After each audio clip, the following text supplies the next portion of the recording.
कि दुरूद पढ़ के भी सवाब पहुँचाया जाता। और ये दुरूद इतना बाबरकत वजीफ़ा है और इतना प्यारा अमल है, इतना अच्छा काम है कि बड़े बड़े गुनहगार लोग सिर्फ इसलिए बख्श दिए गए क्योंकि वो अल्लाह के नबी पर दुरूद पढ़ते थे।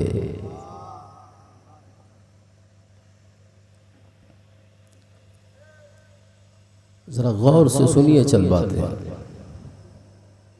इसलिए जब मुतालबा किया जाए दुरूद शरीफ का तो दिल से पढ़ना चाहिए और बग़ैर मुतालबा के भी पढ़ना चाहिए। मजलिस में हों तो भी पढ़ना चाहिए और अपने घर में हों, अपने बिस्तर पे हों तो भी पढ़ना चाहिए। दुरूद पाक की बरकत देखिए।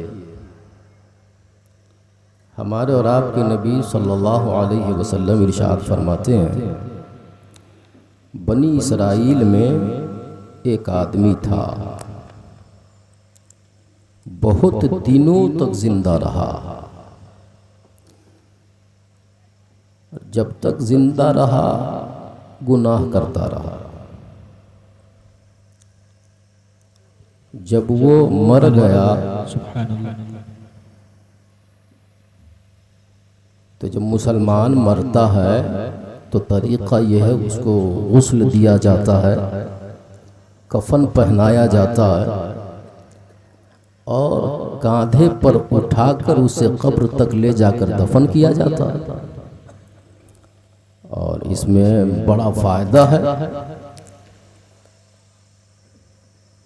अगर जनाजा पढ़ा जाए तो एक हक है हमारे ऊपर, हमारे भाई का, कि अगर उसका इंतकाल हो जाए तो जनाजा पढ़ा जाए। माशाअल्लाह। चलिए आप लोग पहले देख लीजिए हजरत को, उसके बाद हजरत आएंगे सामने तो देखिएगा।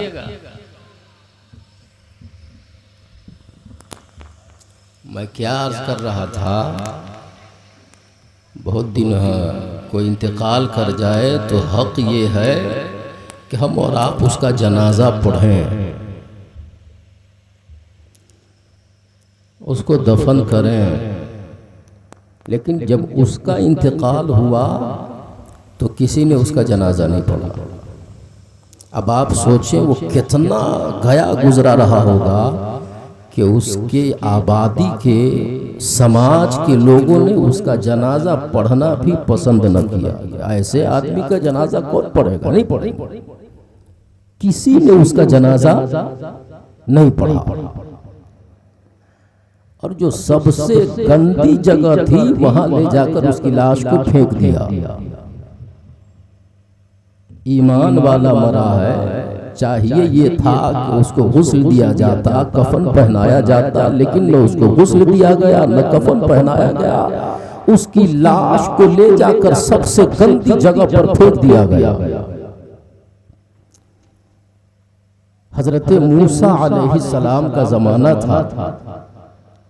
फ़अौहल्लाहु अला मूसा, अल्लाह तबारक व तआला ने हजरत मूसा अलैहिस्सलाम पर वही नाजिल फरमाया। और हजरत मूसा से अल्लाह ने फरमाया, ऐ मूसा, मेरे फला बंदे का इंतकाल हो गया है, किसी ने उसका जनाजा नहीं पढ़ा, सबसे गंदी जगह पर ले जाकर उसकी लाश को फेंक दिया। अल्लाह ने हुक्म दिया, अनिखरुज वसल्लि अलैहि, ऐ मूसा तुम जाओ और मेरे उस बंदे की लाश को उस गंदी जगह से उठाओ, उसको गुस्ल दो, कफन पहनाओ और उसका जनाजा तुम पढ़ो। अंदाजा कर, जिस आदमी का जनाजा हम जैसे आप जैसे लोगों ने पढ़ना पसंद न किया, गवारा न किया, अल्लाह अपने पैगंबर से फरमाता, मूसा जिसका जनाजा किसी ने नहीं पढ़ा उसका जनाजा तुम पढ़ो, जिसको किसी ने गुस्ल नहीं दिया उसको गुस्ल तुम दो, जिसको किसी ने कफन नहीं पहनाया उसको कफन तुम पहनाओ। अच्छा, मरने वाला चाहे जैसा हो लेकिन ईमान वाला है तो उसका जनाजा पढ़ना चाहिए, उसके गुनाह को नहीं देखना चाहिए, मौका मिले तो पढ़ना चाहिए।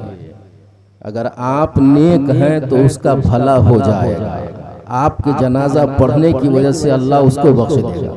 एक हदीस पाक में हमारे नबी फरमाते हैं, मा मिन मुस्लिमिन यमूतु फयकूमु अला जनाज़तिही अर्बऊन रजुलन ला युशरिकून बिल्लाहि शैआ इल्ला शफ़अहुमुल्लाहु फी। नबी फरमाते जब किसी मुसलमान का इंतकाल हो जाए और मुसलमान की नमाज जनाजा 40 ऐसे आदमी पढ़ ले जो अल्लाह के साथ किसी को शरीक न ठहराते हो, और ऐसे 40 आदमी जनाजा पढ़ के मुर्दे की मगफिरत के लिए दुआ कर दे, तो मुस्तफा फरमाते हैं ऐसे 40 आदमी की दुआ को अल्लाह कबूल फरमाता है और मुर्दे की मगफिरत फरमा देता है। सुभान अल्लाह, इल्ला शफ़अहुमुल्लाहु फी।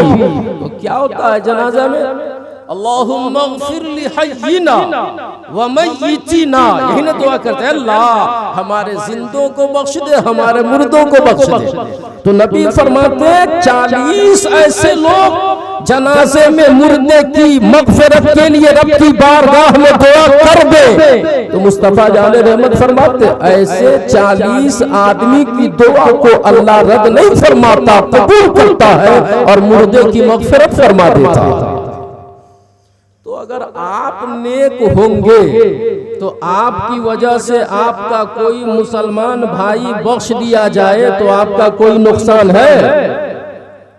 बोलिए, आप लोग कुछ बोलिए। नारे तकबीर, नारे रिसालत, उलमाए अहले सुन्नत मसलके आला हजरत हज़रत अल्लामा गुलाम रब्बानी साहब कुल्ला मिसबाही, नारे तकबीर, नारे रिसालत।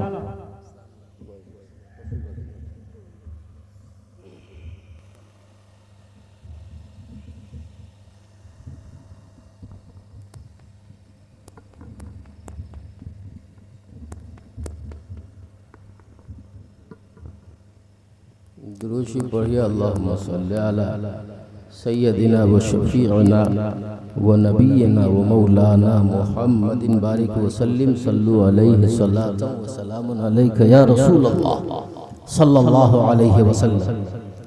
तो आपके जनाजा पढ़ने की वजह से आपका मुसलमान भाई अगर बख्श दिया जाए तो आपका कोई नुकसान होगा?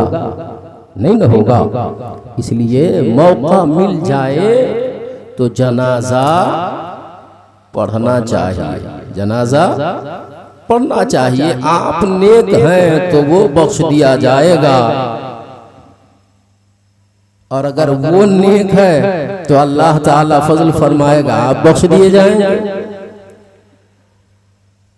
दोनों हाथ में लड्डू है, कोई न कोई बख्शा जरूर जाएगा।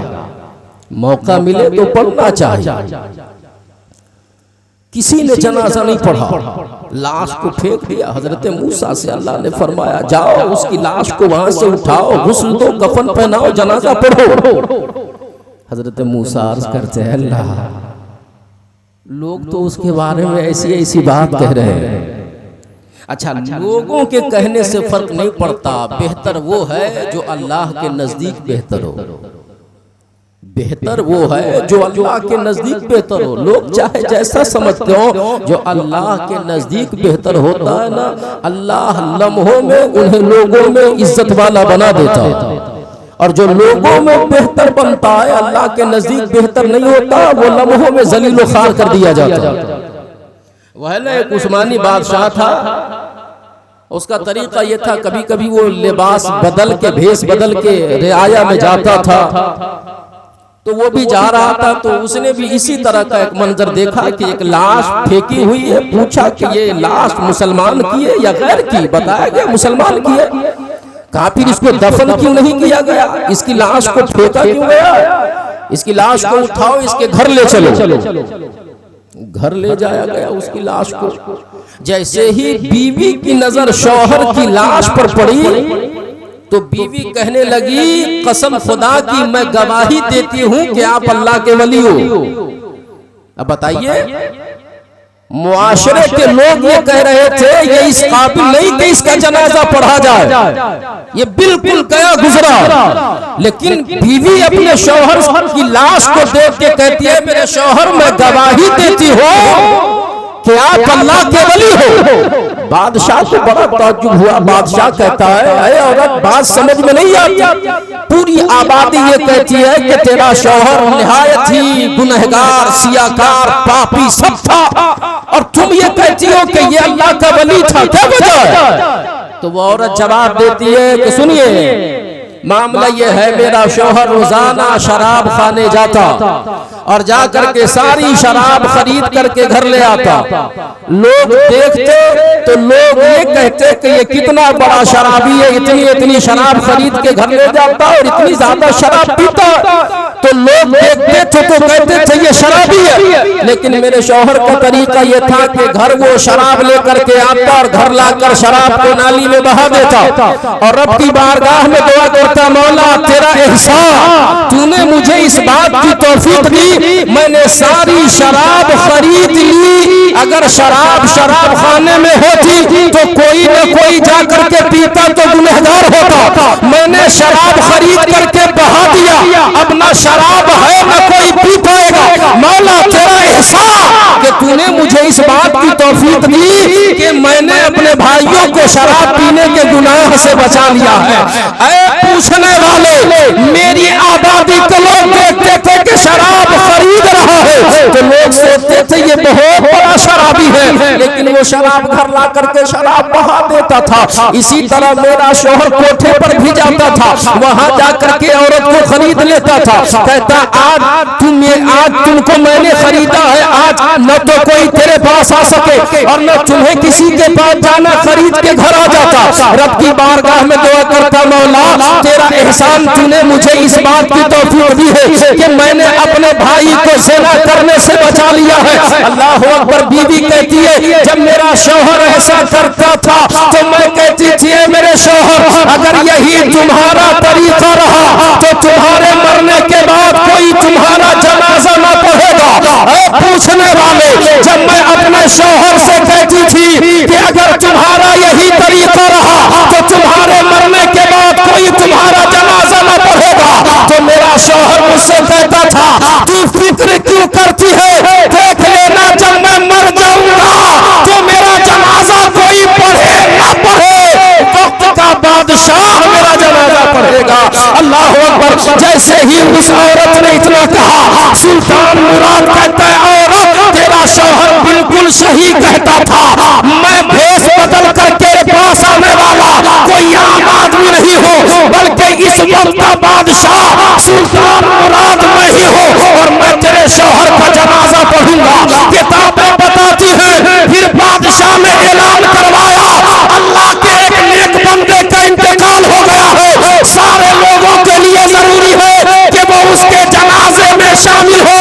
बादशाह का ऐलान था, किताबें बताती हैं कि उस आदमी के जनाजे में इतनी तादाद में लोग आए थे कि ना तो उस वक्त किसी के जनाजे में इतनी तादाद में लोग जनाजा पढ़ने आए। नारे तकबीर, नारे रिसालत, उलमाए अहले सुन्नत, नस्ल के आला हज़रत, महफिल इसाले सवाब, फज़ाइले नमाज़े जनाजा। वाह, बहुत खूब, जिंदाबाद जिंदाबाद। देखिए वो अल्लाह के नजदीक अच्छा था, तो जिन लोगों ने लाश को फेंक दिया था कि ये बहुत बदकार है, बहुत गुनहगार है, अल्लाह ताला ने वो सबब पैदा कर दिया, इतने लोग जनाजे में आ गए कि उस जमाने में किसी के जनाजे में उतने लोग नहीं आते थे। तो बेहतर वो है जो अल्लाह के नजदीक बेहतर है। बात कहाँ से चली थी याद है ना, लाश को फेंक दिया था। हजरत मूसा से कहा निकाल लो। हजरत मूसा कहते हैं अल्लाह लोग तो कहते कि बड़ा गुनहगार था। अल्लाह फरमाता है मूसा सुनो, हाकदा कान, वो वैसा ही था जैसा लोग कह रहे हैं, गुनहगार था गुनहगार, लेकिन ए मूसा उसने कुछ अच्छे काम भी किए, उसने कुछ अच्छे काम किए। हाकदा कान इल्ला अन्नहु कुल्लमा नशरत तौरात, लेकिन ए मूसा मेरे उस बंदे की आदत थी वो जब जब तौरात खोलता था। अगली किताबों में भी हमारे नबी का नाम है ना। एक आदमी था मुल्क शाम में, अब इस तरह बात में बात निकलेगी तब तो बहुत लंबी हो जाएगी तक। मुल्क शाम में था, उसने तौरात में नबी का नाम देखा, 4 जगह लिखा हुआ था, मिटा दिया।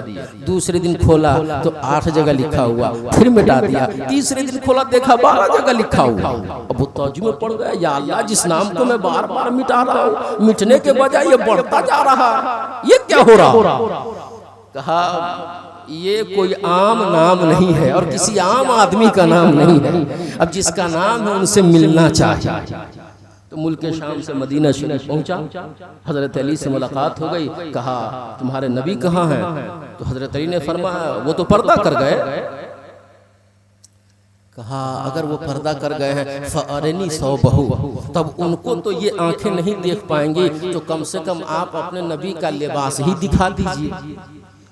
दुश्मन था ना, नाम मिटाने चला था, जिस नबी का नाम मिटाने चला था उन्हीं का गुलाम बन गया। का नबी का दीदार ना हो सकेगा तो कम से कम अपने नबी का कपड़ा ही दिखा दीजिए। तो हजरत अली ने लिबास दिखाया। रवायतों में आता है फशम्महू, वो आदमी हुजूर के कुर्ता मुबारक को सूंघने लगा, सूंघा, बोसा लिया, आंखों से लगाया, और उसके बाद हजरत अली से कहता है ए अली अब देर मत कीजिए, कलमा पढ़ा के मुसलमान बना लीजिए। अब आप लोग न बोलिएगा तो कब बोलिएगा, कुछ बोलिए ना। हदीस पाक में हमारे और आपके आका सल्लल्लाहु अलैहि वसल्लम इरशाद फरमाते हैं एक आदमी मरने के बाद तमन्ना करेगा दुनिया में जाए। क्यों तमन्ना करेगा? हुजूर फरमाते हैं ले युसब्बिहा व युकब्बिरा, हुजूर फरमाते हैं सिर्फ इसलिए वो तमन्ना करेगा कि दोबारा जिंदगी मिल जाए ताकि ज्यादा से ज्यादा सुभान अल्लाह और अल्हम्दुलिल्लाह कह सके, सुभान अल्लाह अल्लाहु अकबर कह सके। तो मरने के बाद फिर जिंदा होकर आना तो नहीं है, तो अभी जिंदा है तो क्यों नहीं कहते हैं, कहिए सुभान अल्लाह का कलमा पढ़ाइए, मुसलमान बना लीजिए। कलमा पढ़ा, मुसलमान हो गया। अच्छा आप देखिए जब मुसलमान हो गए ना तो हजरत अली फरमाते मैंने देखा वो हुजूर के रोज़े अनवर के करीब खड़ा हो गया, और खड़ा होने के बाद रफ़ा यदै, अपने दोनों हाथों को दुआ के लिए उठाया और दुआ करने लगा है ला इन कुंता कबिलता इस्लामी फ़क़बिद रूही सरिया, ऐ अल्लाह अगर तूने मेरा मुसलमान होना कबूल कर लिया है तो तू मुझे अभी मौत दे दे। अगर मेरा मुसलमान होना तूने कबूल कर लिया तो अल्लाह अभी मौत दे दे। क्यों? अल इस्लाम यहदिमु मा क़ब्लहु, इस्लाम मा क़बल के तमाम गुनाहों को मिटा देता। आदमी ने चाहे जितना गुनाह किया, और जैसे ही इस्लाम लाया तो इस्लाम से पहले उसने जो कुछ किया वो न करने की तरह इस्लाम मा क़बल के तमाम गुनाहों को मिटा देता। हजरत अली फरमाते उसने इस्लाम कबूल किया और रब की बारगाह में दुआ किया मौला इससे पहले कि मुझसे कोई गुनाह हो जाए, अल्लाह गुनाह होने से पहले मुझे मौत अता कर दे।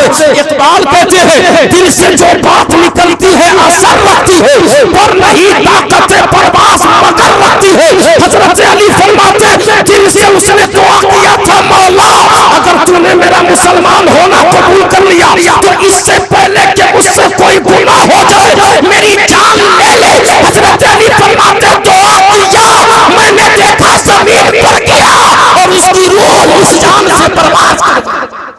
अल्लाहु अकबर। मौत जो सच्चा मुसलमान होता है मौत से नहीं डरता। अच्छा मौत कोई बुरी चीज थोड़ी है, मौत अल्लाह से और रसूलुल्लाह से मुलाकात का एक सबब है। एक जरिया है। वो कैसे? हजरत इब्राहीम अलैहिस्सलाम का नाम जानते हैं आप लोग? अभी उनका महीना आने वाला है, कुर्बानी करेंगे। हजरत इब्राहीम अलैहिस्सलाम को अल्लाह ने अपना खलील बनाया। खलील का माना होता है मुखलिस दोस्त, जिसकी दोस्ती में इखलास हो, सदाकत हो, तो दोस्त बनाया। हजरत इब्राहीम अलैहिस्सलाम की रूह निकालने के लिए कौन आए? हजरत इजराइल। हजरत इब्राहिम फरमाते इजराइल बताओ कैसे आना हुआ? कहा आप तो जानते ही हैं मैं क्यों आता हूँ। जब किसी की रूह निकालनी होती है तो जाता हूँ, आपके पास भी उसी काम से आया हूँ, आपकी रूह निकालनी है। तो हजरत इब्राहिम फरमाते अच्छा रूह निकालने आए हो? कहा रूह तो निकाल लेना, पहले मेरे एक सवाल का जवाब। कहा पूछिए, जरा गौर से सुनिएगा तब समझ में बात आएगी। कहा पूछिए। तो हजरत इब्राहिम फरमाते हैं बताओ हल रअयत खलीलन यक़बिज़ु रूह खलीलिही। इब्राहिम बता, इजराइल बताओ क्या तुमने कभी किसी दोस्त को अपने दोस्त की जान लेते देखा है? हजरत इब्राहिम हजरत इजराइल से पूछते हैं इजराइल बताओ क्या तुमने कभी किसी दोस्त को अपने दोस्त की जान लेते देखा है? हजरत इजराइल ने कहा नहीं, आज तक मैंने किसी दोस्त को अपने दोस्त की जान लेते नहीं देखा। और फिर वो दोस्त ही कैसा जो अपने दोस्त की जान ले। दोस्ती का तकाजा तो यह है कि एक दोस्त अपने आप को अपने दोस्त पर खुद को कुर्बान कर दे। अगर एक दोस्त अपने दोस्त की जान ले लेता है तो ऐसे दो लोगों के दरमियान पाई जाने वाली चीज को कोई और नाम तो दिया जा सकता है, दोस्ती का नाम नहीं दिया जा सकता। कहा इजराइल बताओ क्या तुमने आज तक किसी दोस्त को अपने दोस्त की जान लेते देखा? हजरत इजराइल अर्ज करते नहीं, आज तक मैंने किसी दोस्त को अपने दोस्त की जान लेते। तो हजरत इब्राहिम फरमाते हैं इजराइल जब एक दोस्त अपने दोस्त की जान नहीं लेता तो अल्लाह ने मुझे अपना दोस्त बनाया, और दोस्त दोस्त की जान नहीं लेता, और अल्लाह ने मुझे अपना दोस्त बनाया है, तो फिर मेरी जान लेने के लिए अल्लाह ने तुमको कैसे भेज दिया? बात समझ में आ रही है? एक दोस्त अपने दोस्त की जान नहीं लेता और अल्लाह ने मुझे अपना दोस्त बनाया है, तो फिर ये मेरी कैसी दोस्ती है कि अल्लाह ने मुझे अपना दोस्त भी बनाया और मेरी जान लेने के लिए तुम्हें भेज भी दिया?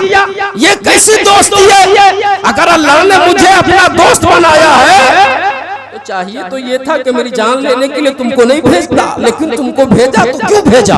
अब एक नबी का सवाल था ना। हजरत इजराइल अर्ज करते हैं अल्लाह के खलील इजाजत दीजिए तो रब की बारगाह में अरीजा पेश करूं। कहा ठीक है। हजरत इजराइल ने रब की बारगाह में अरीजा पेश किया है मौला तेरा खलील तो कहता है कि एक दोस्त अपने दोस्त की जान नहीं लेता, और तूने इब्राहिम को अपना दोस्त बनाया है, तो तूने उसकी जान लेने के लिए मुझे क्यों भेज दिया? तेरा इब्राहिम ये पूछता। तो अल्लाह तबारक व तआला ने फरमाया इजराइल जाओ, फिर जाओ और अब जाकर के इब्राहिम से एक सवाल करो।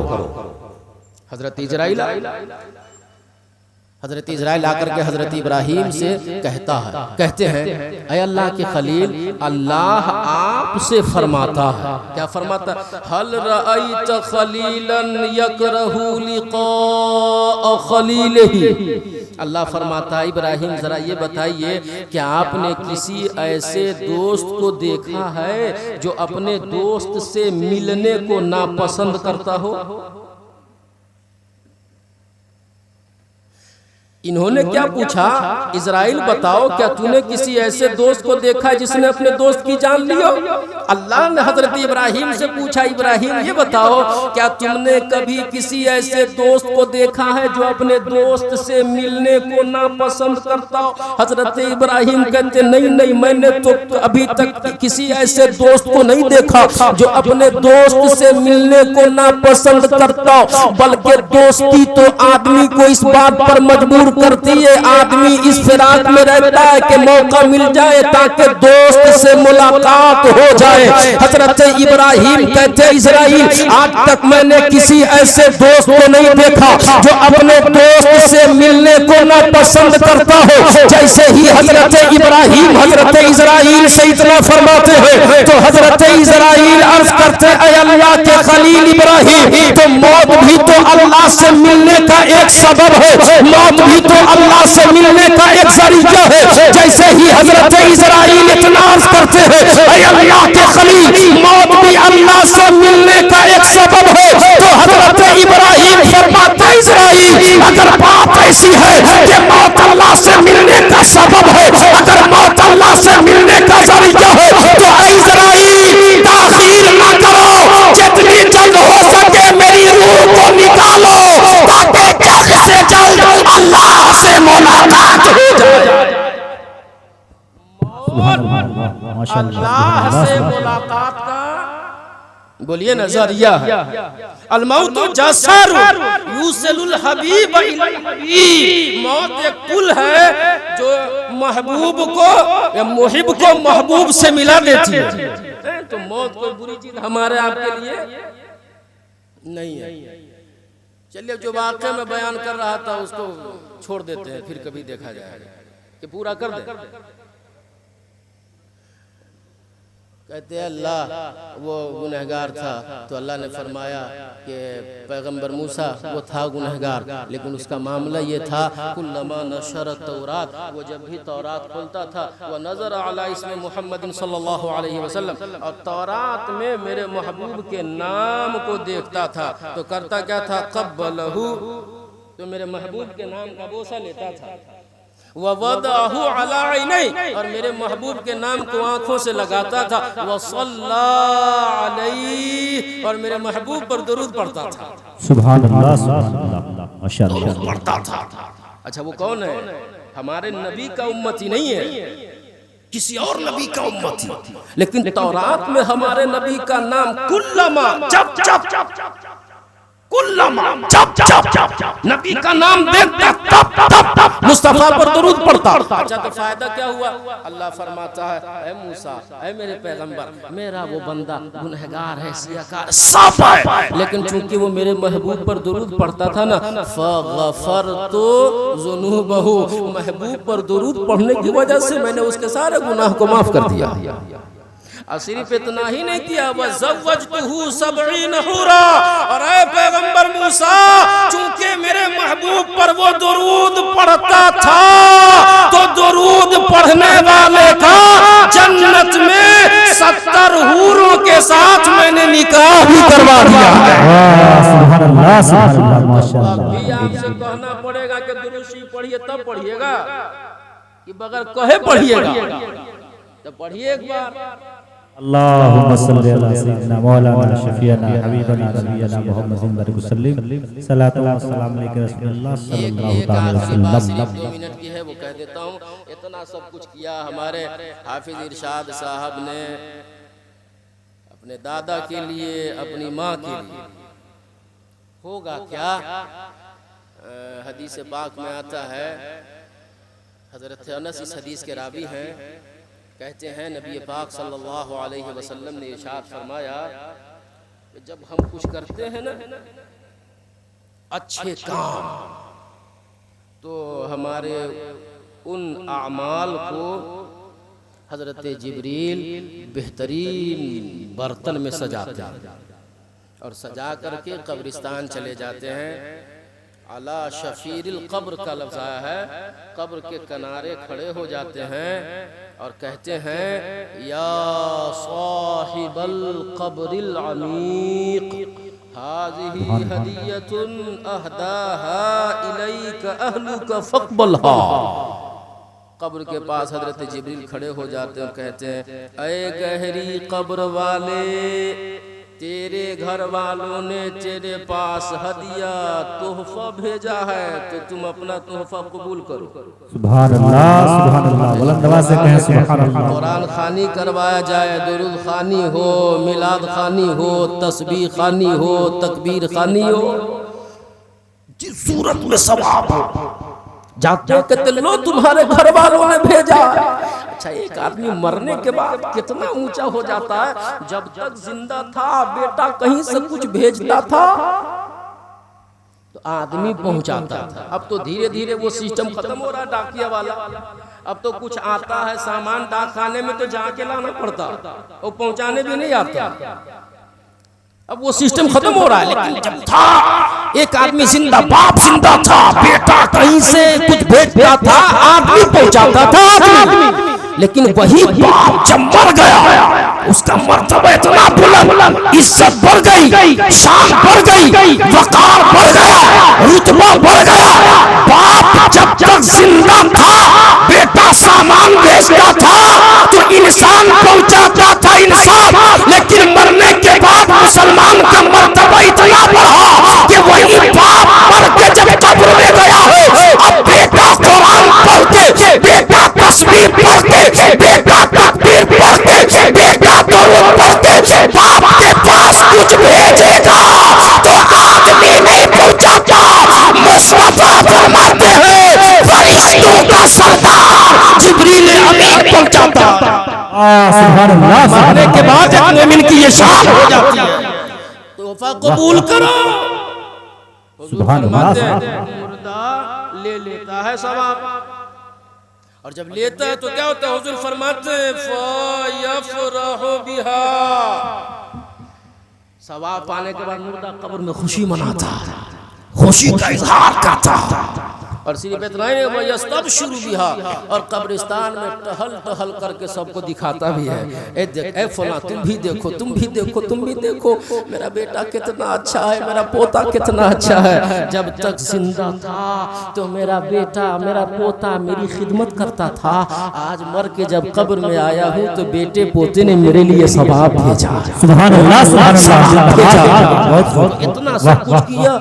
जिनके पास भेजा जाता है वो तो खुशी मनाते हैं, और जिनके पास नहीं भेजा जाता, हदीस शरीफ में ही है, जिनके पास नहीं भेजा जाता वो गम का इजहार करते हैं। वो यहज़नु जीरानुहु लज़ीना लम युहदा इलैहिम शै, और उसी मुद्दे का वो पड़ोसी कब्र वाला जिसके पास कुछ नहीं भेजा जाता वो गमगीन होता। कोई बेटा नहीं चाहेगा कि कब्र में माँ गमगीन हो, बाप गमगीन हो। जब कोई नहीं चाहता तो हम में से हर आदमी को चाहिए कलमा शरीफ पढ़ के, दुरूद शरीफ पढ़ के सवाब भेजते रहे। जब हम सवाब भेजेंगे तो हमारा सवाब पाके कब्र में माँ बाप खुश रहेंगे, और फिर वहाँ से वो दुआ करेंगे तो जमीन के ऊपर हम और आप खुश रहेंगे। अल्लाह ताला हमको आपको हुक्म देता है दुआ करो, तो सिर्फ अपने लिए दुआ न करो, अपने लिए भी दुआ करो, अपनी माँ अपने बाप के लिए भी दुआ करो, और कहो अल्लाह मेरे माँ बाप पर रहम फरमा, जिस तरह मेरे बचपन में मेरे माँ बाप ने मुझ पर मेहरबानी की थी। अल्लाह ताला हमको आपको हम सब लोगों को अपने और अपने महबूब की अहकाम फरामीन पर अहसन तरीके से अमल की तौफीक अता फरमाए। जिंदा रखे तो अल्लाह ईमान के साथ जिंदा रखे, और मौत दे तो अल्लाह ईमान पर मौत अता फरमाए। सय्यदुल मुरसलीन सल्लल्लाहु अलैहि वसल्लम पढ़िए अस्तगफिरुल्लाह रब्बी मिन कुल्ली ज़ंबिन व अतूबु इलैहि। कलमा शरीफ पढ़े ला इलाहा इल्लल्लाह मुहम्मदुर रसूलुल्लाह सल्लल्लाहु अलैहि वसल्लम। अस्सलामु अलैकुम व रहमतुल्लाहि व बरकातुहू।